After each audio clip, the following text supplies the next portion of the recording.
Galing ako sa Watson kahapon, nag-window shopping, bumili ng facial scrub at saka yung iniinom ko. And nag-window shopping ako, nakita ko to. May bago na pala sa Pretty Secret. Ewan ko lang kung bago siya, kasi para sa akin bago siya sa akin. Ito yung Blurry Mousse Pot, 3-in-1 na siya. Pwede siyang pang eyeshadow, blush on, pwede siyang pang lips. Meron na rin siyang free na applicator, ayan o. So right now, na-addict ako sa Blurry Mousse Pot. Eh, hindi ko pa afford yung free, kaya sa mga dupe. So, ang shade ko pala dito is Mauve Cloud. Ayan, open ko lang siya, and then try ko siya. So, magawa ko ng video, para you know.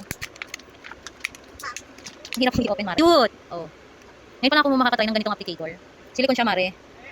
Ayan. Ito yung Pretty Secret na Blurry Mousse Pot. Ang shade ko dito is Mauve Cloud. Open na natin. Ayan. Ang cute. Ayun. Ang bouncy niya. Ayan na siya, oh. Na-try ko siyang swatch sa aking...